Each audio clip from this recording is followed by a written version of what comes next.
வணக்கம். இன்னைக்கு பார்த்தீங்க அப்படின்னா, கடக லக்னக்காரர்களுக்கு இந்த ராகு கேது பயிற்சி எப்படி இருக்குன்றத பார்க்க போறோம். அகைன் கடக லக்னம், நாட் கடக ராசி. இது பார்த்தீங்கன்னா, பிருகு நந்தி நாடி முறை பிரகாரம் பார்க்குற ஒரு ஜோதிடம். ஸோ இங்கே பார்த்தீங்கன்னா, ராசி வச்சு பார்க்க மாட்டோம், லக்னத்தை வச்சு தான் பார்க்குறோம். ஏன் லக்னம் அப்படின்னா, அப்போ தான் உங்களுக்கு இன்னும் பெட்டர் ப்ரிசைஸ் ரிசல்ட்ஸ் இருக்கும் அப்படின்றதுனால தான். உங்களுக்கு என்ன லக்னம் தெரியலன்னா, உங்கள் வீட்டில் இருக்க பெரியவங்கள்ட்ட கேட்கலாம். இப்படி இல்லை ஜாதகத்தை எடுத்து பார்க்கலாம். அதில் எங்கே லேண்ட் மார்க் இருக்கோ அதுதான் உங்கள் லக்னம். அப்படி இல்லை இங்கிலீஷில் இருக்குன்னா ஏஎஸ் அசெண்டன்ட்னு எங்கே எழுதியிருக்கோ அதுதான் உங்கள் லக்னம். அண்ட் இன்னைக்கு நம்ம மிதுன லக்னக்காரர்களுக்கு இந்த 2025 ராகு கேது பயிற்சி எப்படி இருக்குன்றதான் பார்க்க போகிறோம்.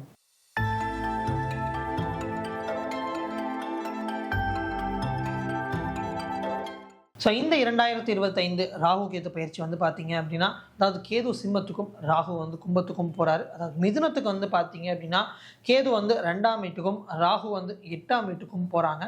ஸோ இந்த வாட்டி பார்த்தீங்கன்னா, உங்களுக்கு ராகு கேது பயிற்சி ஓரளவுக்கு நன்றாகவே இருக்கும் அப்படின்னு நம்ம ஈஸியாக சொல்லலாம்.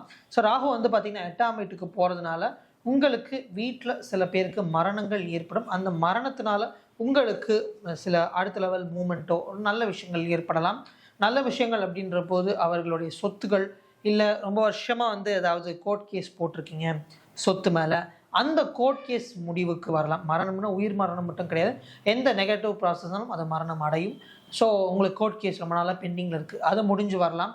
இல்லை பரம்பரையான சொத்து பிரிக்காமல் இருக்காங்க, அது பிரிஞ்சு வரலாம். இல்லை பரம்பரை சொத்து வருவதற்கு நிறைய சான்சஸ் இருக்குது. அண்ட் இந்த வாட்டி பார்த்தீங்க அப்படின்னா, உங்களுக்கு ஹாஸ்பிட்டல் போயிட்டு வரும்போதெல்லாம் நிறைய நல்ல விஷயங்கள் ஏற்படும்.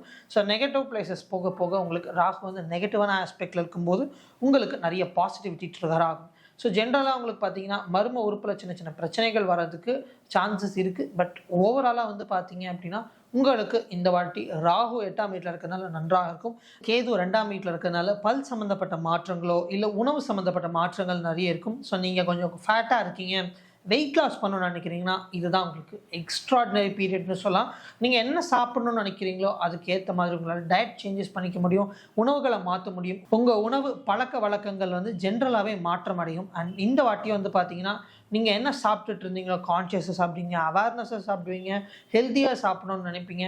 ஸோ இந்த வாட்டி உங்களுடைய நாக்கு கட்டுப்படுத்துவது இதெல்லாம் மிகவும் சுலபமாக இருக்கும். ஸோ இந்த மிதுன லக்னக்காரர்களுக்கு ஜென்ரலாகவே நல்லா இருக்கும் அப்படின்னு சொல்லலாம். ஸோ இந்த வாட்டி உங்களுக்கு நெகட்டிவ் பிளேசஸ் போக போக உங்களுக்கு நிறைய நல்ல விஷயங்கள் ஏற்படும். உங்களுக்கு பார்த்திங்கன்னா, பணம் ரொம்ப நாளாக வர வேண்டிய பணங்களோ கோர்ட் கேஸஸோ அடிதடி பிரச்சனைகள் எல்லாமே முடிவடையும். அண்ட் முக்கியமாக பார்த்திங்கன்னா, பழக்க வழக்கங்கள் ஆஃப் உணவு ஏதாவது மாற்றணும்னு நினைக்கிறீங்க அப்படின்னா அதை உங்களால் ஈஸியாக மாற்ற முடியும். ஸோ ஓவராலாக பார்த்திங்கன்னா, இந்த வாட்டி உங்களுக்கு நன்றாக மிதுனமுக்கு இருக்கும்னு சொல்லலாம். பட் எல்லா மிதுன லக்னக்காரர்களுக்கும் எப்படி இருக்குமா? கண்டிப்பான கேள்விக்குறி தான். இது ஒருத்தருக்கு ஒரு மாதிரி இருக்கலாம். ஏன்னா மிதுன லக்னக்காரர்கள் அனைவருக்கும் உலகத்தில் வாழ்க்கை ஒரே மாதிரி இருப்பது கிடையாது. ஸோ இது உங்களுக்கு ஒரு பர்சன்டேஜ் ஒருத்தருக்கு ஏற்ற மாதிரி வேலை செய்யலாம். பட் உங்களுக்கு இந்த மிதுன லக்னம் எப்படி இருக்கும் நீங்கள் தெரிஞ்சுக்கணும்னு நினைக்கிறீங்கன்னா, கீழே பார்த்தீங்கன்னா இந்த வாட்ஸ்அப் நம்பர் டிஸ்கிரிப்ஷன்லேயும் இருக்குது, இங்கே ஸ்க்ரீன்லேயும் இருக்குது. நீங்கள் டயல் பண்ணலாம், இல்லை வாட்ஸ்அப் பண்ணலாம். இது என்னுடைய நம்பர் தான். ஸோ பண்ணிங்க அப்படின்னா உங்களுடைய ஹாரோஸ்கோப் அனுப்பிச்சி வச்சிங்க அப்படின்னா நீங்கள் உங்களுடைய மிதுன லக்னம் 2025 குரு பயிற்சிக்கு எப்படி இருக்குன்றதை பார்த்து தெரிந்து கொள்ளலாம். அண்ட் இந்த வீடியோ யூஸ்ஃபுல்லாக இருந்துச்சு அப்படின்னா மற்ற மிதுன லக்னக்காரர்களுக்கு அனுப்பி வைங்க. அண்ட் மறக்காமல் சப்ஸ்கிரைப் பண்ணிக்கோங்க. அடுத்த வீடியோவில் சந்திப்போம். நன்றி, வணக்கம்.